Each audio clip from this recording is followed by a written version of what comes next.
وعلى آل محمد كما باركت على إبراهيم وعلى آل إبراهيم إنك حميد مجيد. معزز و محترم اہل محلہ، بزرگ ساتھیوں،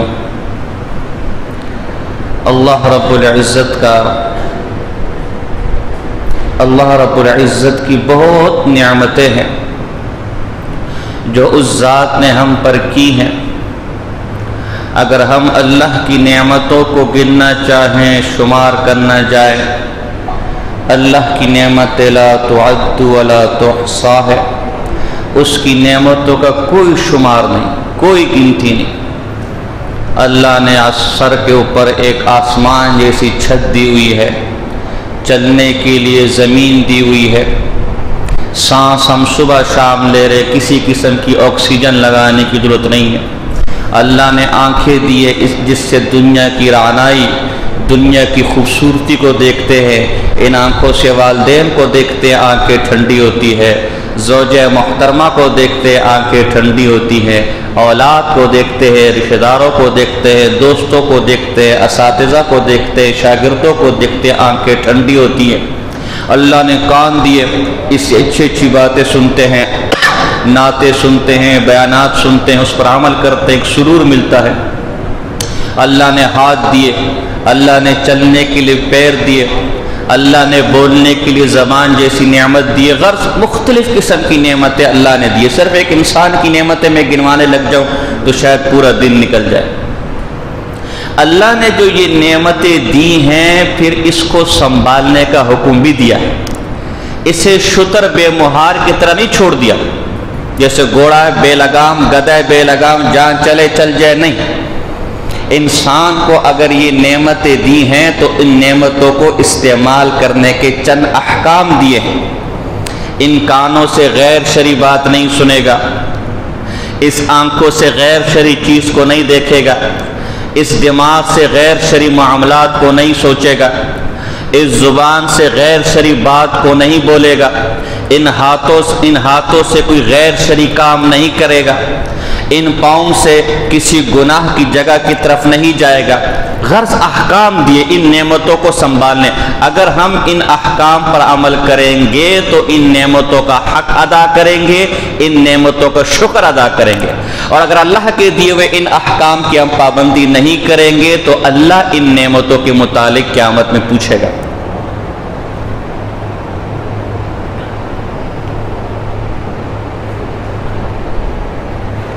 الحمدللہ.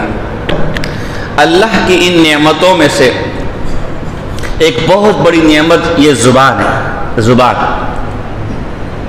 اسی زبان نے اگر آپ اس کو شریعت کے مطابق استعمال کر رہے ہیں، آپ کی دنیا بنانی ہے اور آخرت بنانی ہے.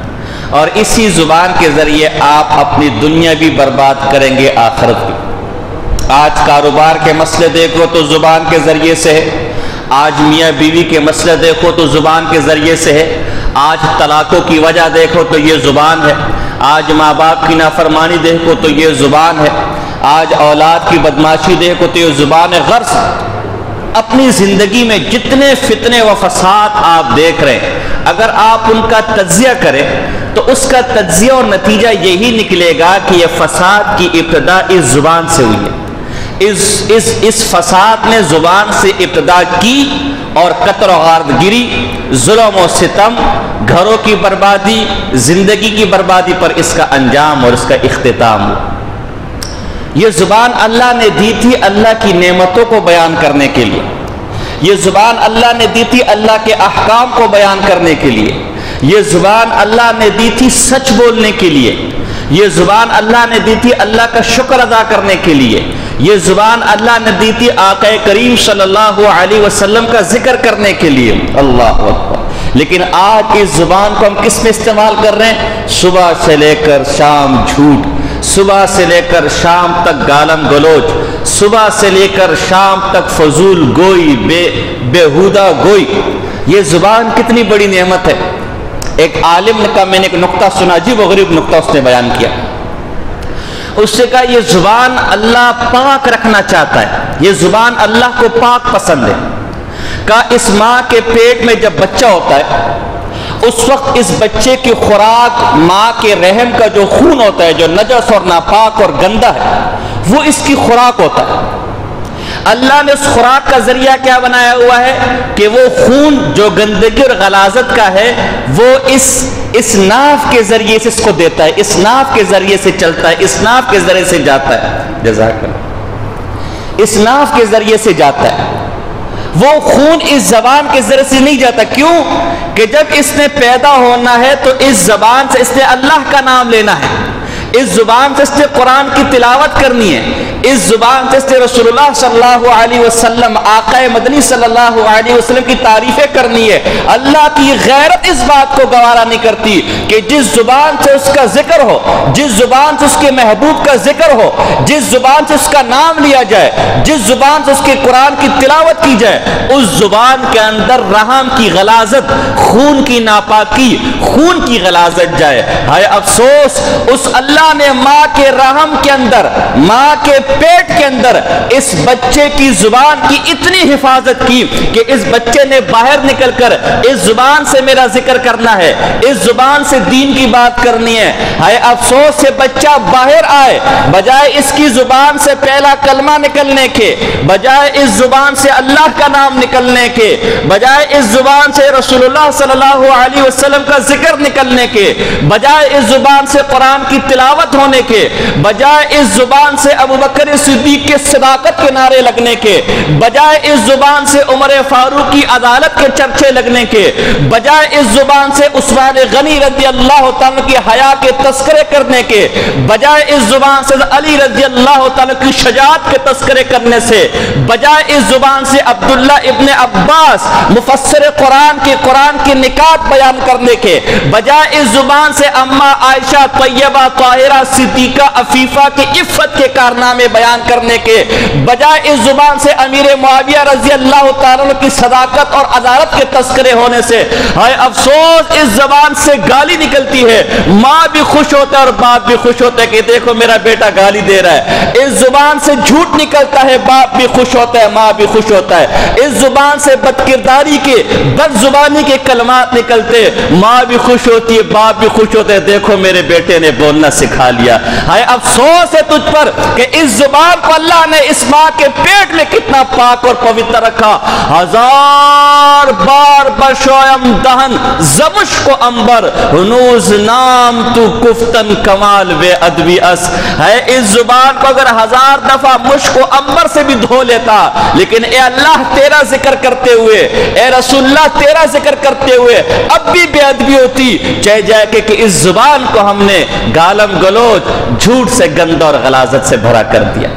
افسوس کے ساتھ کہنا پڑتا ہے آج ہم نے غیروں کی پینٹ کو تو لے لیا ہے، غیروں کی شرٹ کو تو لے لیا ہے، غیروں کے انگریزی کٹ بال تو لے لیے، غیروں کے برگر تو لے لیے کھانے کے لیے، غیروں کے ٹیبل اور کرسی تو لے لیا، لیکن غیروں نے ہماری جو سچائی کی صفت کو لیا، ہماری جو ایمانداری کی صفت کو لیا، اے افسوس اس صفت کو نہ لے سکے۔ آج ہم غیروں کے طریقے پر چلنے والے، اس زبان کو اللہ نے اس لیے پیدا کیا کہ اس زبان سے جب بھی بولنا ہے حق اور سچ بولنا ہے، لیکن آج ہم غیروں کے طریقے میں جھوٹ تو ایک طرف، آج جھوٹ کو ایک فیشن اور تہوار کے طور پر منایا جانے لگا۔ کہنے کا مقصد ہے کہ آگے اپریل آ رہا ہے، 1 اپریل، اس اپریل کے اندر پہلی تاریخ کو اپریل فول کے نام سے ایک ایونٹ منایا جاتا ہے، ایک پروگرام منایا جاتا ہے۔ وہ اپریل فول کیا ہے؟ کسی کو فون کر کے جھوٹ بولنا ہے، آپ کا بھائی مر گیا، آپ کا بیٹا ایکسیڈنٹ میں مر گیا، کسی کے ساتھ کوئی مذاق کر دینا ہے، کسی کے سامنے کوئی جھوٹ بولنا ہے، وہ اگر اس جھوٹ پر یقین کر لے April fool April fool April. ہائے افسوس یہ رسم نہ صرف کافر، یہ رسم کئی خرافات پر مشتمل۔ سب سے پہلی خرافات تو یہ کہ رسم غیر مسلموں کی ہے۔ میں تمہیں اس کی تاریخ بتاؤں تو دل پر چھریاں چلے گی۔ اس کی تاریخ کیا ہے؟ اس کی تاریخ یہ کہ ہسپانیہ اسپین پر جب مسلمانوں نے 800 سال رعب اور دبدبے کے ساتھ حکومت کی، عدل اور انصاف کو عام کیا، غرناطہ کے محلات جیسے آج وائٹ ہاؤس کی مثالیں دی جاتی ہے، جیسے آج ہر آدمی کی خواہش ہے کہ وہ وائٹ ہاؤس کا دیدار کر کے آ جائے، غرناطہ کے محلات کو دیکھنے کی خواہش ایسا ہر شخص رکھتا تھا۔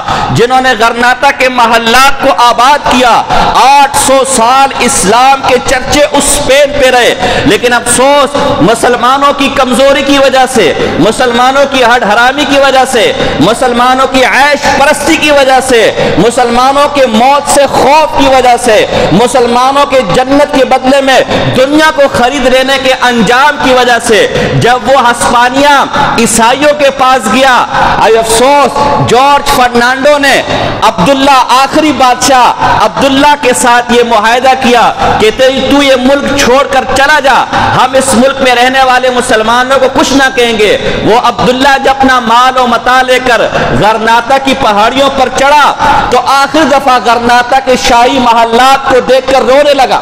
اس کی غیرت مند ماں نے اس وقت ایک عجیب جملہ کہا کہ بیٹا، جس سرحد کی، جن محلات کی، جس ملک کی تو مرد بن کر حفاظت نہ کر سکا، اب عورت بن کر اس پر آنسو مت بہا۔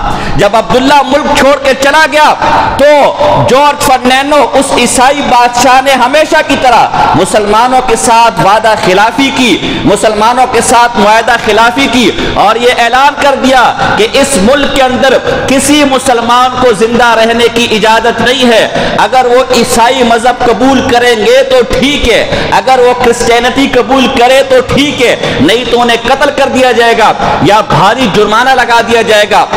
مسلمانوں نے حکومت کے خوف سے، ظالموں اور جابروں کے خوف سے اپنے بچوں کو بپتسمہ دینا بھی شروع کر دیا۔ بظاہر چرچ بھی جاتے تھے، بظاہر اوپر سے عیسائی مذہب قبول کر لیا، بہت سے تو مرتد ہو گئے معاذ اللہ، لیکن جو ایمان والے تھے وہ حکومت کے ظلم اور جبر سے بچنے کے لیے اوپر سے تو غیر مسلم اپنے آپ کو شو کرتے تھے، اوپر سے تو عیسائی مذہب شو کرتے تھے، لیکن اندرون خانہ مسلمان تھے۔ ایک دفعہ فرنانڈو کو یہ مشورہ دیا گیا، حضرت جی ہمیں ابھی بھی شک ہے، یہ مسلمان جو ان میں صحیح العقیدہ مسلمان ہیں، یہ اپنی جان دے سکتے ہیں، یہ اپنا گلا کٹوا سکتے ہیں، یہ آریوں کے آگے لیٹ سکتے ہیں، یہ ٹینکوں کے آگے لیٹ سکتے ہیں، یہ بموں کے سامنے اپنے سینے حاضر کر سکتے ہیں، یہ جسم کو چھنی چھنی کر سکتے ہیں، یہ جسم کے ٹکڑے ٹکڑے کر سکتے ہیں، لیکن محمد مصطفیٰ صلی اللہ علیہ وسلم کا دامن نہیں چھوڑ سکتے، محمد مصطفیٰ صلی اللہ علیہ وسلم کی عشق پر کوئی سمجھوتا نہیں کر سکتے، قرآن کو تیرے حوالے نہیں کر سکتے۔ ہمیں ایسا لگتا ہے کہ اندرون خانہ مسلمان اب بھی مسلمان ہیں، ہمیں دھوکہ دینے کے لیے اوپر سے ہمارا مذہب اختیار کیا ہے۔ بادشاہ نے اپنے مشیروں سے مشورہ کیا کہ پھر کیا کیا جائے، تو یہ مشورہ دیا گیا کہ آپ عام اعلان کر دے کہ ہم نے مسلمانوں کو معاف کر دیا ہے، جس کا مذہب مسلمان ہے وہ اپنا مذہب اختیار کر سکتا ہے، لیکن شرط ہے کہ ہمارے ملک سے باہر نکل جائے، جہاں جانا چاہتے ہیں ہم اس سے کوئی تعارض نہیں کریں گے، اس سے کچھ نہیں چھیڑیں گے، لیکن ہمارے ملک کے اندر وہ نہیں رہ سکتا، ملک کی سرحدوں سے باہر چلا جائے، اس کے نکلنے کا بندوبست بھی ہم کریں گے۔ عام معافی کا اعلان ہے، جو مسلمان اوپر سے غیر مسلم بنے ہوئے تھے ان کے اندر خوشی کی لہر دوڑ گئی، ایک سرور آ گیا، ایک خوشی آ گئی کہ اب ہم اس ملک سے نکل کر اپنے مذہب پر آزادی سے عمل کر لیں گے۔ چنانچہ اسپین کی حکومت نے بندرگاہ کے اوپر ایک بڑی کشتی کا بندوبست کیا، کئی کشتیوں کا بندوبست کیا، اور مسلمانوں کو کہا کہ تم ان کشتیوں میں سوار ہو جاؤ اور جہاں جانا چاہو یہ کشتیاں تمہیں وہاں پہنچا دے گی۔ 1 اپریل کا دن تھا جب مسلمان ان کشتیوں میں سوار ہوئے، وہ کشتیاں سمندر کے بیچ میں پہنچی۔ پہلے سے یہ طے تھا، پہلے سے یہ پلان تھا، جب یہ مسلمان اپنے بیوی بچوں، اپنے مال متاع سمیت سمندر کے بیچ میں پہنچیں گے، انہیں سمندر میں غرق ہلاک کر دیا جائے، انہیں سمندر میں ڈبو دیا جائے۔ جب وہ مظلوم، وہ مقہور، وہ عاجز، وہ اسلحے سے بے لیس مسلمان جب سمندر کے بیچ میں پہنچے، وہ کشتی، وہ جہاز سمندر کے بیچ میں پہنچا، ان ظالموں نے، ان جابروں نے جو ہر دور سے کفار کا وتیرہ رہا ہے، مسلمانوں پر ظلم کرنا، مسلمانوں پر جبر کرنا، پورے عالم میں دہشت گردی کی ہوا کو عام کرنا، پورے عالم کے مظلوموں کو چین سے نہ رہنے دینا، انہوں نے اپنی بدخصلت، اپنی بدفطرت پر عمل کرتے ہوئے ان مسلمانوں کو سمندر کے بیچ میں ڈبو دیا۔ اور یہاں یکم اپریل کے دن جارج فرنانڈو اپنے محل کے اندر اپنے جرنیلوں اور اپنے مشیروں کے ساتھ خوشیاں منا رہا تھا۔ April fool, April fool. ہم نے مسلمانوں کو آج کے دن بیوقوف بنا دیا، ہم نے آج کے دن مسلمانوں کو بیوقوف بنا دیا اور انہیں مار ڈالا۔ یہ اپریل فول مسلمان، اس اپریل فول کی رسم کو مسلمان کے خون پر قائم کیا گیا۔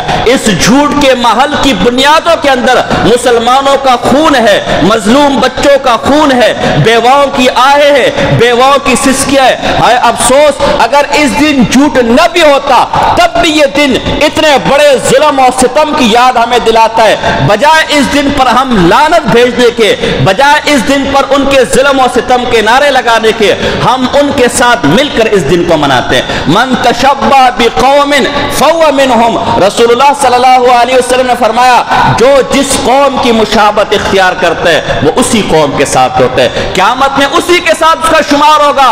آج جو اپریل فول مناتے، فیصلہ کر لے کل قیامت کے دن آقا مدنی کے دامن کے ساتھ چمٹیں گے یا جارج فرنانڈو کی گود میں جا کر بیٹھیں گے۔ یہ فیصلہ ان غیر مسلموں کی تہواروں کی نوست کیا ہے؟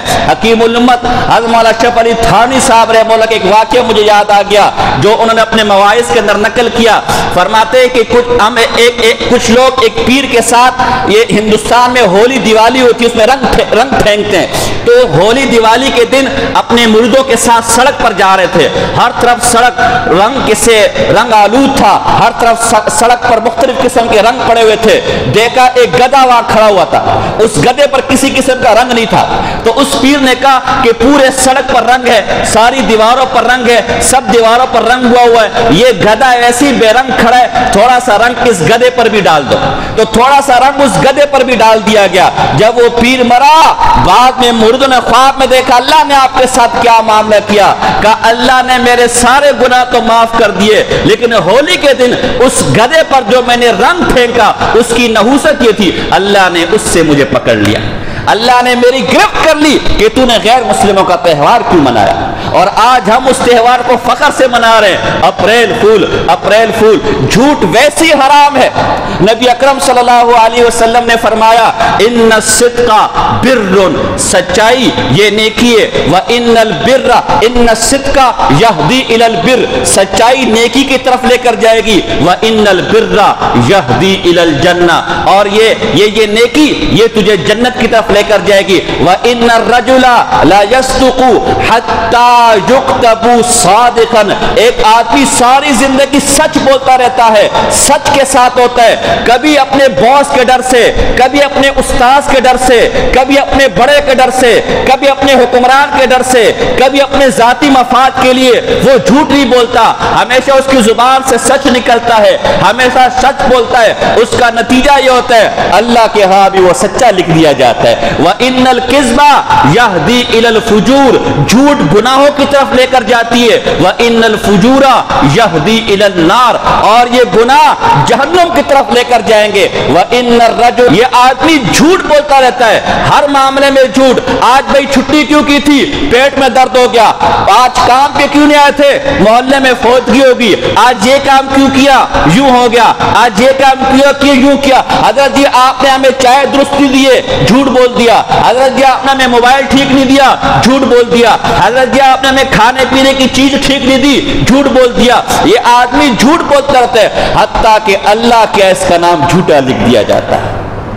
ان الصدق ینجی والکذب یہلک، سچائی یہ تجھے نجات دینے والی ہے اور جھوٹ تیری پکڑ کرنے والی ہے، جھوٹ تجھے رسوا کرے گی، ایک جھوٹ کے لیے پھر 100 جھوٹ آگے بولنے پڑتے ہیں۔ نبی اکرم صلی اللہ علیہ وسلم کی حدیث ہے، مسند امام احمد بن حنبل رحمہ اللہ کی روایت ہے، اور ایک آدمی کے دل میں سچائی اور جھوٹ یہ ایک ساتھ جمع نہیں ہو سکتے. اگر اس کے دل میں سچائی ہے تو جھوٹ نہیں ہو سکتا, اگر اس کے دل میں جھوٹ ہے سچائی نہیں ہو سکتا. نبی اکرم صلی اللہ علیہ وسلم کی حدیث ہے من یضمن لی ما بین لحییہ و بین رجلیہ اضمن لہ الجنہ. لوگوں, آج جنت حاصل کرنے کے لیے کئی کام ہم کرتے ہیں. مولویوں سے دعائیں کرواتے ہیں, پیروں کی خانقاہوں میں جاتے ہیں, مساجد جاتے ہیں, نوافل پڑھتے ہیں, روزے رکھتے ہیں, شب بیداری کرتے ہیں, تلاوت کرتے ہیں, ذکر اذکار کرتے. یہ سارے کام کرنے چاہیے, اچھے کام ہے. مولوی صاحب سے دعائیں کرواتے ہیں, قرآن خوانیاں کرواتے ہیں, صدقے کرتے ہیں, ایصال ثواب کرواتے ہیں, مدارس بناتے ہیں, مساجد بناتے ہیں. نبی اکرم صلی اللہ علیہ وسلم نے ایک فارمولہ پیش کیا. نبی اکرم صلی اللہ علیہ وسلم نے ایک تجویز پیش کی کہ لوگوں یہ سارے کام کرو, یہ کام بھی جنت میں لے کر جانے والے ہیں, لیکن دو چیزیں ایسی ہیں اگر تم مجھے اس کی ضمانت دے دوں تو میں صادق مصدوق, میں اللہ کا سچا نبی. دنیا میں کوئی کہے کہ سورج آج مغرب سے نکلا ہے, اس پر یقین کیا جا سکتا ہے. کوئی شخص آ کر اس وقت یہ کہ مولوی صاحب یہ پہاڑ ادھر سے ادھر ہو گیا ہے, اس پر یقین کیا جا سکتا ہے. لیکن کوئی شخص یہ کہہ دے رسول اللہ صلی اللہ علیہ وسلم کی بات غلط ہو گئی ہے, رسول اللہ صلی اللہ علیہ وسلم کی بات جھوٹی ہو گئی ہے, اللہ کی قسم یہ دن رات ہو سکتا ہے, رات دن ہو سکتا ہے, سورج مغرب سے نکل سکتا ہے, پہاڑ اپنی جگہ سے ٹل سکتا ہے, آسمان ریزہ ریزہ ہو سکتا ہے, زمین پھٹ سکتی ہے, لیکن رسول اللہ صلی اللہ علیہ وسلم کی بات جھوٹی نہیں ہو سکتی, رسول اللہ صلی اللہ علیہ وسلم کی بات غلط نہیں ہو سکتی. رسول اللہ نے فرمایا او لوگو تم مجھے دو چیزوں کی ضمانت دے دو, میں تمہیں اس کے بدلے میں جنت کی ضمانت دیتا ہوں. وہ دو چیزیں یا رسول اللہ کیا ہے؟ وہ دو چیزیں ایک یہ جو تمہارے منہ کے درمیان ہے, تمہارے جبڑوں کے درمیان ہے, یہ زبان, اس زبان سے کبھی جھوٹ نہیں بولنا, اس زبان سے کبھی گناہ کی بات نہیں کرنا, اس زبان سے کبھی فحش کلامی نہیں کرنا, اس زبان سے کبھی غیر شرعی کلمہ نہیں نکالنا. اور دوسرا جو تمہارے ٹانگوں کے درمیان جو شرمگاہ ہے, اس شرمگاہ کو کبھی بد کرداری میں استعمال نہیں کرنا, اس شرمگاہ کو کبھی بدفعلی میں استعمال نہیں کرنا, اس شرمگاہ کو کبھی زنا میں استعمال نہیں کرنا. تم ان دو کی پاک دامنی کی ضمانت مجھے دے دو. جب بھی زبان سے بولو گے سچ بولو گے, جب بھی زبان سے بات کرو گے اللہ کی دین کی بات کرو گے, جب بھی زبان سے بات کرو گے لوگوں کے فائدے کی بات کرو گے, اور جب بھی شرمگاہ کو استعمال کرو گے اللہ نے جہاں پاک بیویوں میں پاک بیویوں کے لیے اس کو جائز قرار دیا وہاں استعمال کرو گے. تم ان دو چیزوں کی ضمانت مجھے دے دو, میں اس کے بدلے میں جنت کی ضمانت تجھے دے دیتا ہوں. نبی اکرم صلی اللہ علیہ وسلم کی روایت مجھے یاد آ گئی, ترمذی کی روایت ہے. آپ سے پوچھا آیکون المؤمن بجلا, یا رسول اللہ کیا کوئی مومن کوئی مسلمان ڈرپوک ہو سکتا ہے, بزدل ہو سکتا ہے؟ قال نعم. قیل آیکون المؤمن بخیلا, فرمایا ہاں بزدل ہو سکتا ہے. فرمایا کہ کوئی مسلمان کوئی مومن کنجوس ہو سکتا ہے, کنجوسی کر سکتا ہے؟ آپ نے فرمایا ہاں یہ بھی کر سکتا ہے. فقیل له آیکون المؤمن کذابا, قال لا. یا رسول اللہ کوئی مسلمان کوئی مومن جھوٹ بول سکتا ہے؟ آپ صلی اللہ علیہ وسلم فرمایا نہیں, کوئی مسلمان جھوٹ نہیں بول سکتا. آج یہ جس جھوٹ کو حرام قرار دیا گیا ہے, جس جھوٹ کو گناہ قرار دیا گیا ہے, جس جھوٹ کو گناہوں کی جڑوں میں سے جڑ قرار دیا گیا ہے, آج اپریل فول کے نام پر نہ صرف اس جھوٹ کو بولا جاتا ہے بلکہ اس جھوٹ کو ایک خوشنما کا ہم تو مذاق کر رہے تھے, ہم تو مذاق کر رہے جی, ہم تو دل لگی کر رہے. مجھے ایک اب یہ جھوٹ کو بھی ایک عجیب عجیب نام دے دیے گئے. فرمایا نا کہ قیامت قرب قیامت میں شراب کو حلال کیا جائے گا, زنا کو اور ناچ گانے کو حلال کیا جائے گا, جھوٹ کو حلال کرنے کی. مجھے ایک مولوی صاحب نے ایک بندہ آیا, اس میں ایک ہمارے یہی کراچی کے مفتی صاحب ہے, معزز آدمی, ہم ان کی عزت کرتے. ایک کراچی کے مفتی صاحب کی ویڈیو دکھائی, اس میں مفتی صاحب کے پاس دو تین آدمی دو تین لڑکے کھڑے ہوئے. مفتی صاحب ان کی تعریفیں کر رہی تھی, بھائی یہ بڑا جو ہے اچھی ویڈیوز بناتے ہیں, اس میں لوگوں کو ہنساتے اور بڑے جو ہے یہ پرینک کرتے اور پتہ نہیں کیا کیا تماشے کرتے ہیں. اب یہ پرینک کیا بلا ہے بھئی, یہ کیا چیز ہے؟ تو وہ دکھایا گیا کہ بھئی وہ راستے چلتے ہوئے جو ہے کسی شخص کو پکڑ لیتے, اس کے ساتھ جھوٹ بولتے, اس کے ساتھ مذاق کرتے, اس کی بے عزتی کرتے ہیں, اس کو تنگ کرتے. جب وہ تنگ آ کر ان کو پکڑتا ہے غصہ کرتے, او جی سامنے ویڈیو لگی ہو, ہم تو مذاق کر رہے ہیں. اب بجائے مفتی صاحب ان کو شرم اور حیا دلانے کے کہ یہ ایذائے مسلم ہے، یہ جھوٹ ہے، یہ حرام ہے، شرم کرو تم، ایک مسلمان کے سامنے جھوٹ بول رہے ہو، ایک مسلمان کو بے عزت کر رہے ہو، ایک المسلم من سلم المسلمون من لسان و یدی، مسلمان تو وہ ہے کہ جس کے ہاتھ، زبان، عمل، کردار ہر اعتبار سے دوسرا مسلمان محفوظ رہے، اور اس کو، اس جھوٹ کو، اس ایذائے مسلم کو، اس حرام کاری کو تو نے انٹرٹین کا نام دے کر اور پرینک کا نام دے کر پتہ نہیں کیا کیا نام دے کر شروع کر دیا، اور ماشاءاللہ مفتی صاحب بھی تعریفیں کر رہے۔ تو جدو مولوی کے لیے حلال ہے تو عوام کے لیے ویسی حلال ہے۔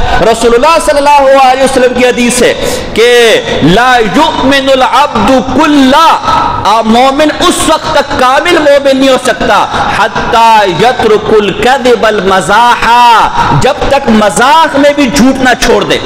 مسند امام احمد کی حنبل کی حدیث ہے جب تک مزاح کے اندر بھی جھوٹ نہ چھوڑ دے، وَإِن كَانَ صَادِقًا، اگر چاہے فی نفسی سچا ہو لیکن لوگوں کو ہنسانے کے لیے جھوٹ بولے تو وہ اس وقت تک مومن اور مسلمان نہیں ہو سکتا۔ حضور کی حدیث ہے وَيْلٌ لِلَّذِي يُحَدِّثُ بِالْحَدِيثِ، تباہی اور بربادی ہو اس شخص کے لیے جو کسی کے سامنے کوئی بات کرے، کسی کے سامنے کوئی جھوٹ بولے، لِتُضْحِكَ بِهِ الْقَوْمِ، تاکہ اس کی بات پر ساتھی ہنسے، جس کو ہم کہتے ہیں نا مذاق اڑانا، مذاق کرتے تو اس پہ ہنسے، وَهُوَ يَكْذِبُ، اور وہ جھوٹ بول رہا ہے، دوسرے کو ہنسانے کے لیے جھوٹ بول رہا ہے، وَيْلٌ لَهُ وَيْلٌ لَهُ وَيْلٌ لَهُ، اس کے لیے تباہی ہے، اس کے لیے بربادی ہے۔ یہ تباہی اور بربادی کے سرٹیفکیٹ کمشنر تقسیم نہیں کر رہا، حکومت تقسیم نہیں کر رہی، وزیر اعلیٰ تقسیم نہیں کر رہا، یہ تباہی اور بربادی کے سرٹیفکیٹ وہ شخص تقسیم کر رہا ہے جو کائنات کا سردار ہے، جو اللہ کا محبوب ہے۔ رسول اللہ صلی اللہ علیہ وسلم فرماتے ہیں کہ کسی کو ہنسانے کے لیے جھوٹ بولنے والا بھی، اس کے لیے بھی تباہی اور بربادی ہے۔ آج ہمارے ہاں یہی اپریل فول اور یہ کسی کو مجلس میں بیٹھا ہوا ہے، کسی کا کوئی مذاق اڑا دیا، کسی پر کوئی لطیفہ فٹ کر دیا، کبھی کسی قوم کے اوپر کوئی لطیفہ فٹ کر دیا، کبھی کسی قبیلے کے اوپر کوئی، اور اب یہ کاروبار بن گیا۔ مجھے اس ساتھی نے مطلب باقاعدہ، اور بھائی اس کو کاروبار بنا کر اس پر پیسے لینا بھی حرام ہے۔ ایک حرام کام کر کے بدلے میں آپ پیسے لے رہے ہو، کیسے حلال ہو سکتا ہے؟ اب یہ جیسے ہمارے امام صاحب تھے، وہ فرماتے تھے کہ ہمارے زمانے میں یہ جو آج کل آپ کے سٹار ہیں، فنکار ہیں، ان کو مراسی اور بھاڑ بولا جاتا تھا۔ کئی گاؤں دیہات میں فنکشن ہوتا تھا، کہتے تھے مراسیوں نے آنا ہے، اور بھاڑ آورسی، بھاڑ آگے میرے بھی، آج فنکار ہو گئے، آج اداکار، آج سٹار ہو گئے، ستارے کا کہتے ہیں۔